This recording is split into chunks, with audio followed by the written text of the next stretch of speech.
খুলুমবাই নমস্কাৰ। প্ৰথমতে মই আমাৰ বিটিআৰৰ চিফ প্ৰমোদ বড়ো ডাঙৰীয়াক অশেষ ধন্যবাদ জ্ঞাপন কৰিছোঁ। তেওঁ যে মোক আজি টংলা মিউনিচিপালিটি বৰ্ডৰ যোগ্য ব্যক্তি বুলি ভাবি তেওঁ মোক চেয়াৰমেন দিয়াৰ কাৰণে মই টংলাবাসী হিচাপে তেওঁক ধন্যবাদ জনাইছোঁ।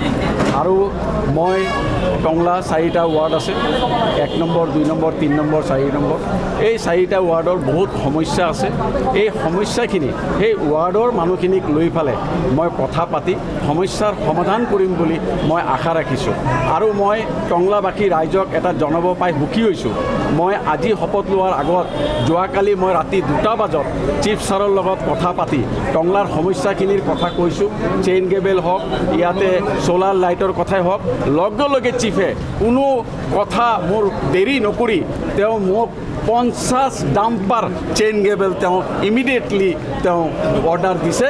টংলাক ৰাখি ৰাইজৰ কাৰণে যিখিনি পানীৰ সমস্যা আছে সেই চেইন কেবল দি পেলাই নালা নৰ্দমা চাফ কৰিবৰ কাৰণে তেওঁ মোক আশ্বাস দিছে।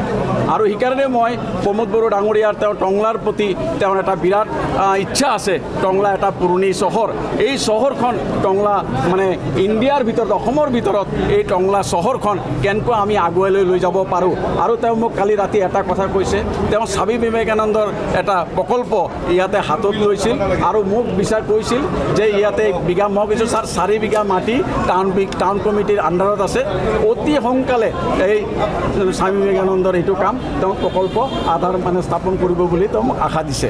টংলাৰ ৱাৰ্ডৰ বিশেষকৈ ৱাৰ্ড নম্বৰ 2 যিবিলাক নেকি ৰাস্তাৰ বাইলেন আছে, মেডিকেল ৰোডৰ পৰা আদি কৰি একেবাৰে অৱস্থা বেয়া আৰু বিভিন্ন জেগাত বৰ্তমানো ড্ৰেইন নাই। এইখিনি সাধাৰণ সমস্যাখিনি সমাধানৰ কাৰণে কিবা পৰিকল্পনা লৈছে নেকি আপুনি? মই অহাকালিৰ পৰা আমি বিভিন্ন ৱাৰ্ডত টংলাৰ পৌৰসভাৰ আমাৰ বিভিন্ন পদাধিকাৰীক লৈ তাতে ৱাৰ্ডৰ ৰাইজক লৈ আমি এটা আলোচনা কৰিম আৰু ৰাইজৰ লগত মত বিনিময় আমি কৰিম। কি সমস্যাখিনি আছে সেই সমস্যাখিনিৰ বুজ লৈ আমি এটা ৱাৰ্ডত 1 সপ্তাহ আমি কাম কৰিম বুলি আমি প্ৰতিজ্ঞাবদ্ধ কৰিছোঁ। হয় ছাৰ, মই আপোনাক এটা লাষ্টলি প্ৰশ্ন কৰিম আপোনাক।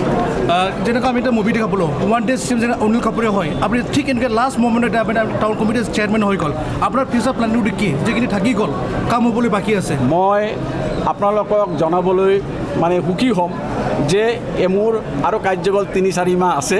এই 3-4 মাহত মই এনেকুৱা কাম কৰি যাম বুলি আশা ৰাখিছোঁ। টংলাৰ মানুহে যেন আগলৈ এটা কমল চৌধুৰী চেয়াৰমেন আছে বুলি সেইটো তেওঁলোকে মনত পেলাই বুলি মই মানে এইটো কম্পল কৰিছোঁ আৰু। Thank U.